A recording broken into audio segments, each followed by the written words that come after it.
Hello everyone, আজকে গেছিলাম বউ ভাতের সাজ সাজাতে, তাও আবার সেই মাসিকে যাকে আগের দিন বিয়েতে সাজিয়েছিলাম। যেতে রাস্তায় একটু সমস্যা হয়েছিল যেহেতু চিনি না, তো তারপর ও রাস্তায় দাঁড়িয়েছিল।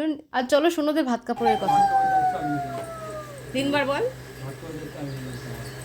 সারা জন্মে খালি ভাত কাপড় খাওয়া।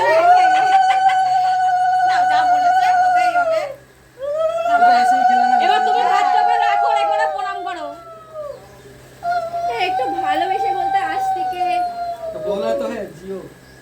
জিও। তারপরে ওরা খাওয়া দাওয়াটা স্টার্ট করে আর আমি ওদের একটু ভিডিও তুলছিলাম, কারণ ওরা একে অপরকে খাইয়ে দিচ্ছিল ভালোবাসার সাথে।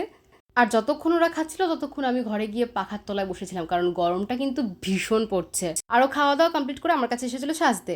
তারপরে দেখো সন্ধেবেলা ওরা আমাকে কত স্ন্যাক্স দিয়ে গেছে। আর এটা ছিল কিন্তু ওর ফাইনাল লুক। ওর কিন্তু কোনো কিছুই প্রিপেয়ার ছিল না, শাড়ির ব্লাউজটাও প্রিপেয়ার ছিল না, অন্য একটা ব্লাউজ দিয়ে পরেছে। যেহেতু ওর সব কিছুই তড়িঘড়ি করে ঠিকঠাক হয়েছে, তাই কোনো কিছু করতেও টাইম পাইনি। তাই সব কিছুই সিম্পলের মধ্যে ওর লুকটা কেমন লাগছে অবশ্যই কিন্তু কমেন্ট করে জানিও। তো চলো আজকের মতো এই পর্যন্ত এই ভিডিওটা। তারপরে আমি চলে গেছিলাম, আমার হাজব্যান্ড নিতে এসেছিলো আর দিয়ে যাওয়ার সময় ভাই দিয়ে গেছিলো। তো টাটা।